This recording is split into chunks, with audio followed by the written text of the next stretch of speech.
یہ ایم راحت کی تحریر کردہ مشہور کہانی کالا جادو ہے، جس کا خلاصہ آج کی ویڈیو میں پیش کیا جا رہا ہے۔ کہانی کو سمجھنے کے لیے ویڈیو کو مکمل ضرور دیکھیے گا۔ کہانی کے آغاز میں ایک مسعود نامی نوجوان کو دکھایا جاتا ہے جو جوئے کی لت میں بری طرح جکڑا ہوا تھا۔ وہ ایک اچھے اور شریف گھرانے سے تعلق رکھتا تھا، مگر غلط دوستوں کی صحبت نے اسے جوئے کی طرف مائل کر دیا اور وہ راتوں رات امیر ہونے کے خواب دیکھنے لگا۔ وہ اور اس کے دوست چھوٹی موٹی بازیاں کھیلتے رہتے تھے، کبھی وہ رقم جیت جاتے تو کبھی ہار جاتے۔ ایک روز وہ اپنے دوستوں سے کہنے لگا، یار اگر کوئی ایسا جادوگر مل جائے جو ہمیں جیتنے والے گھوڑوں کے نمبر بتا دیا کرے تو ہم راتوں رات امیر ہو جائیں گے، پھر ہم یہ چھوٹی موٹی بازیاں کھیلنا بند کر دیں گے۔ شام ہو گئی تھی، وہ سب اپنے گھر چلے گئے۔ اگلے روز مسعود بے دھیانی میں چلتا چلتا ایک ایسی جگہ پہنچ گیا جہاں ویرانہ تھا۔ میدان میں جگہ جگہ گھاس اگی ہوئی تھی، آس پاس کوئی انسان نہیں تھا۔ اس نے دور ایک بڑے سے پتھر پر ایک ہندو سادھو کو ایک ٹانگ پر کھڑا دیکھا۔ اس کا جسم بہت سوکھا تھا، وہ بالکل ہڈیوں کا ڈھانچہ لگ رہا تھا۔ وہ اپنے جسم کا سارا وزن ایک پاؤں پر ڈال کر دوسرا پاؤں اٹھا کر دونوں ہاتھ سر سے بلند کر کے اسی طرف چہرہ کیے کھڑا تھا جدھر سے مسعود اس میدان میں داخل ہوا تھا۔ اس کی بڑی بڑی آنکھیں بہت خوفناک تھیں۔ اس نے مسعود کو دیکھ کر ہونٹ سکیڑے، پھر ایک عجیب سی مسکراہٹ اس کے چہرے پر پھیل گئی۔ وہ مسعود کو دیکھ کر خوشی سے بولا، آجا بالک، کب سے تیری ہی پرتیکشا کر رہے ہیں ہم۔ دولت چاہتا ہے نا؟ تجھے ضرور ملے گی۔ تجھے اتنی دولت دوں گا کہ تو دنیا کا سب سے طاقتور انسان بن جائے گا، پرنتو تجھے میرا ایک کام کرنا پڑے گا۔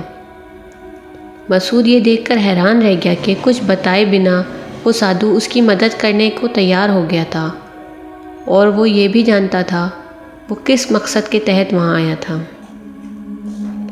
وہ جادوگر جس نے اپنا نام بھوریا چرن بتایا تھا، اس نے اسی وقت مسعود کو اپنی شاگردی میں لے لیا اور اس کو اگلے دن بکرے کی دستی کی ہڈی لانے کو کہا۔ مسعود اتنا تو ضرور جانتا تھا کہ بکرے کی دستی کی ہڈی جادو میں استعمال ہوتی ہے، اس لیے قصائی اسے گوشت بناتے ہوئے توڑ کر پھینک دیتے ہیں تاکہ کوئی جادو نہ کر پائے۔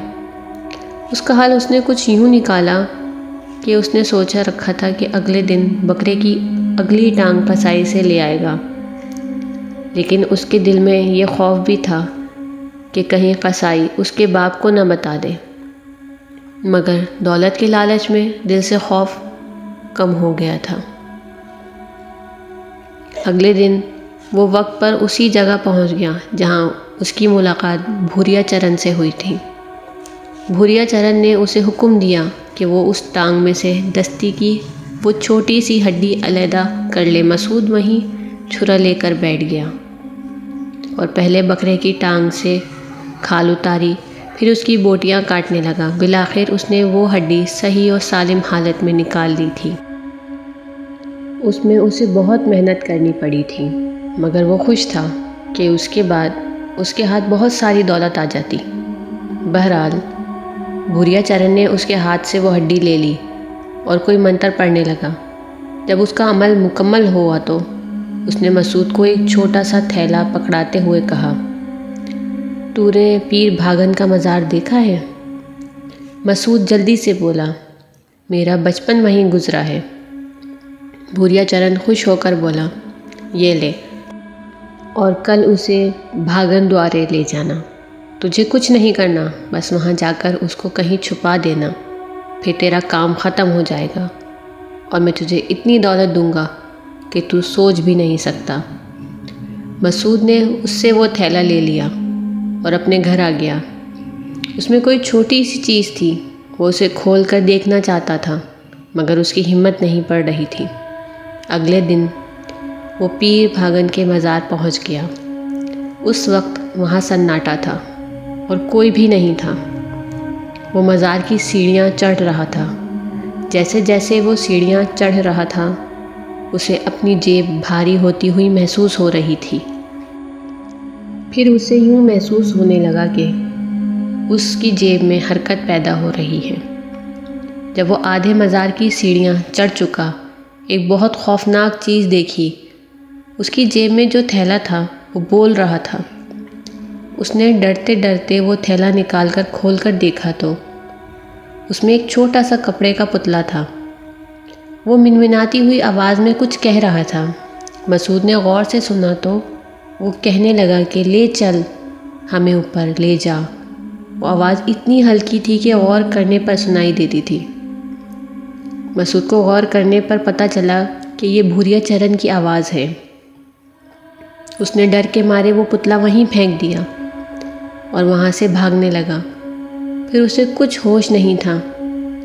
جب وہ گھر پہنچا تو اسے تیز بخار ہو چکا تھا۔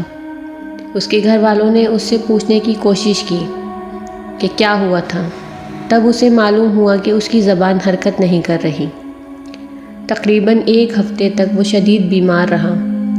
اس کا بہت علاج کروایا گیا مگر کوئی اس کی زبان نہ کھلوا سکا۔ تقریباً 1 ہفتے بعد مسعود کی طبیعت خود بخود ٹھیک ہو گئی۔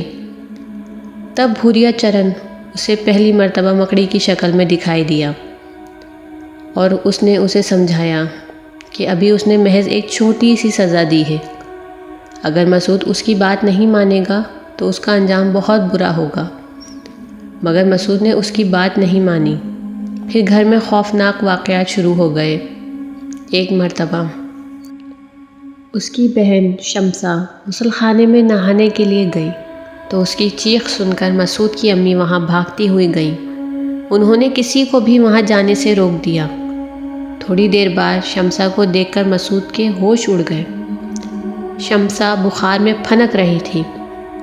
جب اسے ہوش آیا تو اس نے بتایا کہ جیسے ہی اس نے نہانے کے لیے نلکا کھولا تو شاور سے خون کی برسات ہونے لگی، اور اس کی بات کی تصدیق اس کی امی نے بھی کی تھی کہ جب وہ غسل خانے میں پہنچی تو شمسا خون میں نہائی ہوئی فرش پر پڑی ہوئی تھی اور غسل خانے میں ہر طرف خون ہی خون پھیلا ہوا تھا۔ مسعود اس واقعے سے بہت دکھی ہو گیا اور اس نے گھر چھوڑنے کا فیصلہ کر لیا۔ وہ اچھی طرح جانتا تھا کہ اگر وہ اپنے گھر رہے گا تو اس کے گھر والوں کی زندگی خطرے میں پڑی رہے گی اور وہ خبیث بھوریا چرن اس کا پیچھا نہیں چھوڑے گا۔ ان دنوں پولیس والے مسعود کے پیچھے پڑ گئے اور اسے ایک ایسے جرم میں ملوث کر دیا جو اس نے کیا بھی نہیں تھا۔ حیرت انگیز طور پر تمام ثبوت اس کے خلاف جاتے تھے، یعنی اسے پھانسی سے بچانے والا کوئی بھی نہیں رہا تھا۔ پولیس اس کے محلے میں مسلسل گشت کر رہی تھی۔ پولیس والے بس اس انتظار میں تھے کہ جیسے ہی مسعود باہر نکلے اسے گرفتار کر لیا جائے، مگر وہ گھر پر موجود ہی نہیں تھا۔ وہ بہت پہلے ہی فرار ہو چکا تھا۔ اسے دور ہی سے پولیس کی گاڑیاں گشت کرتی ہوئی نظر آنے لگیں۔ وہ وہاں سے جان بچا کر بھاگا۔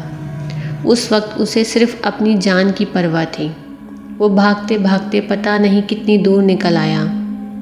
اس نے ایک کھنڈر میں پناہ لی۔ وہ نہیں جانتا تھا کہ اس کی منزل کہاں ہے۔ وہیں وہ دلاور خان نامی ایک شخص سے ملا جس نے اسے پناہ دی۔ اسے مسعود سے خطرہ تھا کہ وہ کہیں کوئی جاسوس تو نہیں ہے، اس لیے اس نے اس سے پوچھا کہ کون ہے اور کہاں سے آیا ہے تو؟ اس نے اپنی تمام داستان دلاور خان کو سنا دی، ماں سوائے اس بات کے کہ وہ کسی کالا جادو کرنے والے کے چنگل میں پھنس چکا ہے۔ دلاور خان کو اس کا سچ بولنا اتنا پسند آیا کہ اس نے مسعود کا ہر طرح خیال رکھا۔ وہ لوگ وہاں سے کسی دوسرے شہر جا رہے تھے کہ مسعود کو اپنا چھوٹا بھائی محمود دکھائی دیا۔ اس نے بتایا کہ محمود سے اپنے پڑوسی کا قتل ہو گیا ہے، کیونکہ وہ مسعود کے بارے میں بہت غلط باتیں کر رہا تھا۔ اس لیے بھائی کی محبت میں وہ برداشت نہیں کر سکا اور اس نے اپنے پڑوسی کو قتل کر دیا۔ دلاور خان جرائم پیشہ گروہ کا سرغنہ ہونے کے باوجود ایک اچھا انسان تھا۔ اس نے محمود کو ملک سے باہر بھیجنے کے لیے بہت کوششیں کی اور اسے یونان بھیجنے میں کامیاب ہو گیا۔ مسعود اس کا بہت احسان مند ہو چکا تھا۔ محمود بحری جہاز کے ذریعے اپنے سفر پر روانہ ہو چکا تھا۔ اسے رخصت کرنے کے بعد مسعود جب اپنے ٹھکانے پر پہنچا تو اسے بھوریا چرن ایک مرتبہ پھر دکھائی دیا، مگر مسعود نے پھر اس کی بات ماننے سے انکار کر دیا۔ بھوریا چرن نے اسے ایک پیلے رنگ کی مکڑی سے اسے سبق سکھانے کو کہا۔ وہ مکڑی بقول بھوریا چرن کے اس کا ایک بیر تھی اور وہ تمام بیر بھوریا چرن کی بات ماننے کے پابند تھے۔ دیکھتے ہی دیکھتے کمرے میں مکڑیاں ہی مکڑیاں بھر گئیں جو ہر چیز کو کھانے لگیں۔ انہیں دیکھ کر مسعود اتنی بری طرح خوفزدہ ہو گیا کہ بے ہوش ہو گیا۔ اس وقت دلاور خان نے مسعود کا بہت خیال رکھا، مگر جب مسعود نے یہ بتایا کہ وہ ایک کالا جادو کرنے والے کے چکر میں پھنسا ہوا ہے تو دلاور خان نے اس سے وعدہ کیا کہ وہ اسے اس مصیبت سے نجات ضرور دلائے گا۔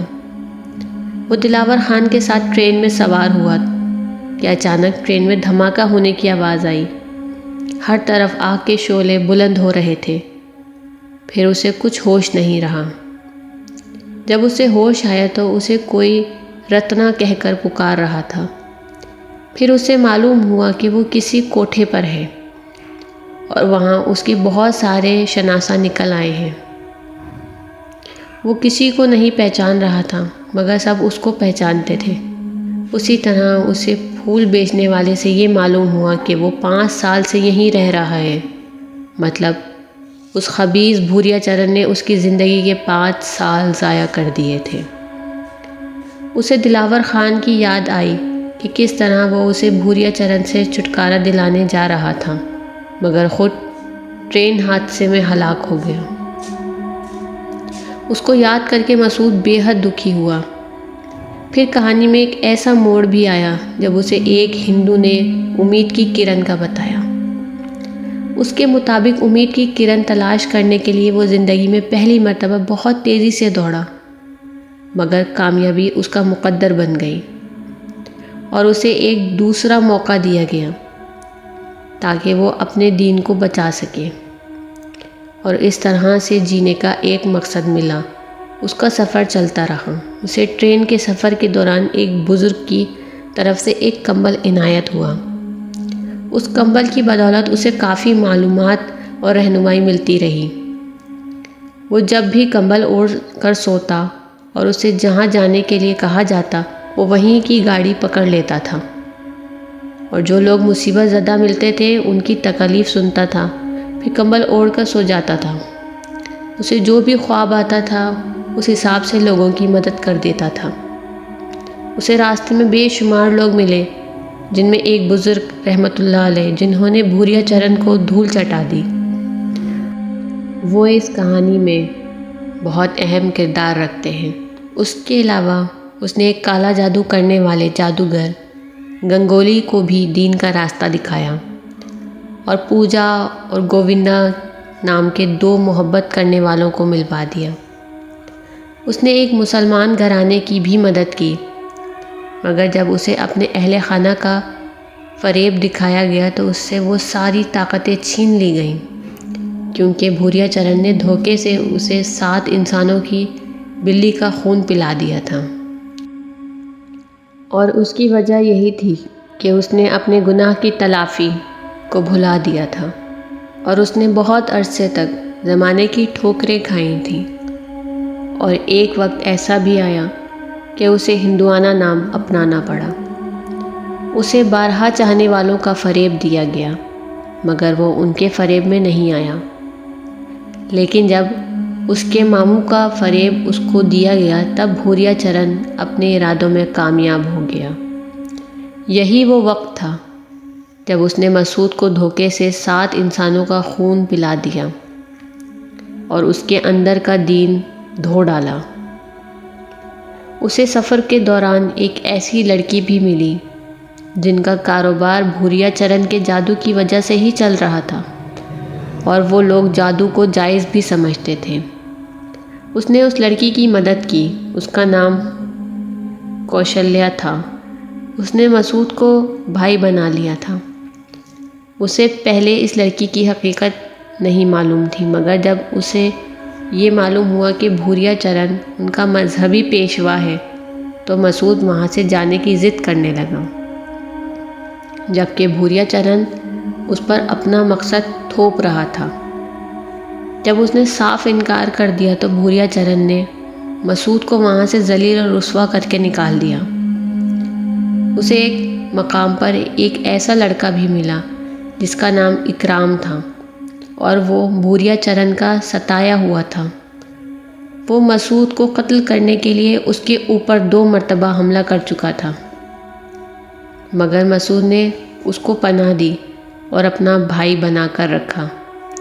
وہ سمجھتا تھا کہ بھوریا چرن نے اس کے ساتھ بھی بہت کچھ کیا ہوگا، اس لیے وہ اکرام کا بہت خیال رکھتا تھا۔ اکرام نے بتایا تھا کہ اس کی ایک بہن بھی تھی جس کی زبان بھوریا چرن نے کاٹ دی تھی۔ اس کے بعد اکرام مسعود کو قتل کرنے پر آمادہ ہو گیا تھا۔ یوں ہی سفر کرتے کرتے خیموں میں کچھ ہندو خاندان دکھائی دیے۔ وہاں ایک بہت خوبصورت سی لڑکی دکھائی دی۔ مسعود اسے پسند کرنے لگا تھا، لیکن وہ ہندو تھی اور وہ اس بات سے ڈرتا تھا، مگر اس کے مالکان کی زبانی انجانے میں اسے پتہ لگ گیا کہ وہ لڑکی مسلمان ہے اور ان کے ہاں بچپن سے رہتی آ رہی ہے۔ مسعود نے اسے اپنانے کا فیصلہ کر لیا تھا۔ جب اکرام نے اس کی جھلک دیکھی تو وہ تڑپ کر رہ گیا، کیونکہ وہ اس کی اپنی بہن ثریا تھی۔ پھر وہاں ہنگامے برپا ہونے لگے اور انہوں نے دوبارہ ثریا کو کھو دیا۔ ان کا سفر پھر جاری ہوا۔ انہوں نے ایک خانقاہ میں پناہ کی اور وہاں بھی لوگوں کی مدد کرتے رہے۔ وہاں اسے اپنی بہن شمسا کی آواز سنائی دی تو وہ خوشی سے جھوم اٹھا۔ پہلے تو وہ سمجھا کہ یہ اس کا وہم ہے، مگر جب شمسا روتے ہوئے اپنے دونوں بھائیوں مسعود اور محمود سے ملنے کی دعائیں مانگنے لگی تو اسے یقین ہو گیا کہ وہی اس کی بہن ہے، لیکن وہ ڈرتا تھا کہ کہیں اس کی سزا طویل نہ کر دی جائے۔ وہ شمسا سے چھپ کر رہنے لگا اور رہنا چاہتا بھی تھا، مگر اس کی سزا ختم کر دی گئی تھی۔ پھر اس نے شمسا کے لیے کچھ رقم اکرام کے ہاتھ بھیجی اور اکرام شمسا اور مسعود کو ملوانے کا ذریعہ بن گیا۔ وہ اپنی بہن سے مل کر بہت رویا اور اپنے بھانجے بھانجی کو بھی بہت پیار کیا۔ پھر اسے معلوم ہوا اسے اپنے والدین کے کچھ خبر نہیں ہے۔ یہ جان کر وہ بہت دکھی ہوا۔ اس نے سوچ لیا کہ وہ شمسا کی مدد کر کے رہے گا۔ پھر ایک ہندو اس سے مدد طلب کرنے آیا۔ اس نے کہا کہ وہ اسے منہ مانگا معاوضہ دے گا۔ اسے شمسا کا خیال آیا اور وہ لالچ میں آ گیا۔ اس نے سوچا کہ وہ ان پیسوں سے شمسا کی اور اپنے بہنوئی کی مدد کرے گا۔ وہ اس کے ساتھ اس کے بنگلے پر پہنچ گیا۔ وہاں پہنچ کر اسے احساس ہوا یہ جال بھی بھوریا چرن کا بچھایا ہوا ہے۔ وہ اس ہندو اور اس کے جتنے بھی خاندان سے ملا تھا وہ سب بعد میں بدروحیں ثابت ہو گئی تھیں۔ وہاں اس نے ہندو مت کی ایک دیوی پورنی کو انجانے میں بھوریا چرن کے چنگل سے آزاد کرا لیا اور وہ پورنی مسعود کی غلام بن گئی۔ پھر آزادی کے ہنگامے شروع ہو گئے۔ انہوں نے کسی طرح شمسا اور اس کے بچوں اور اس کے شوہر کو لیا اور پاکستان کا رخ کیا۔ اس دوران بس میں سفر کرتے ہوئے ثریا بھی انہیں مل گئی۔ خدا ایک ایک کر کے تمام مہریں ملواتا جا رہا تھا اور اس طرح وہ لوگ پاکستان پہنچ گئے۔ تمام راستے پورنی نے ان کی بہت مدد کی، انہیں شدت پسند سکھوں اور ہندوؤں سے بچاتی رہی۔ پاکستان پہنچنے کے بعد جب وہ لوگ خیموں میں تھے اور انہیں کھانے پینے کی ضرورت تھی تو وہاں ایک بہت امیر انسان آیا۔ وہ لوگوں میں خوراک تقسیم کر رہا تھا۔ جب وہ مسعود کے قریب آیا تو وہ اسے دیکھ کر پہچان گیا اور رونے لگا۔ وہ کوئی اور نہیں، اس کے ماموں ریاض تھے۔ انہوں نے بتایا کہ مسعود کی اماں کی آنکھیں ضائع ہو گئی ہیں اور باپ دونوں بیٹوں کی جدائی میں وقت سے پہلے بوڑھا ہو گیا ہے۔ ماموں ریاض نے تقسیم ہند سے پہلے ہی وہاں قدم جما لیے تھے اور کراچی میں اپنا کاروبار کرنے لگے تھے۔ وہاں ان کا ایک خوبصورت سا بنگلہ تھا اور ایک چھوٹا سا کاروبار بھی تھا۔ وہ مسعود کو شمسہ اور اکرام سمیت اپنے بنگلے پر لے گئے۔ مسعود کے ساتھ اکرام کی بہن ثریا، شمسہ، اکرام اور شمسہ کا شوہر اور اس کے بچے تھے۔ اگلے دن مسعود اور ثریا کا نکاح پڑھوا دیا گیا۔ اکرام اور شمسہ کے شوہر کو ماموں ریاض نے اپنے کاروبار میں حصے دار بنا لیا۔ وہ سب ہنسی خوشی رہنے لگے۔ پورنی مسعود کی غلام تھی اور کالے جادو کا توڑ کرنے میں مسعود کا کوئی جواب نہیں تھا، کیونکہ توڑ کرنے میں پورنی اس کی پوری مدد کرتی تھی، مگر جب بھی مسعود پیلے رنگ کی مکڑی کو دیکھتا تھا تو اسے انجانا سا خوف محسوس ہوتا تھا۔ ختم شد۔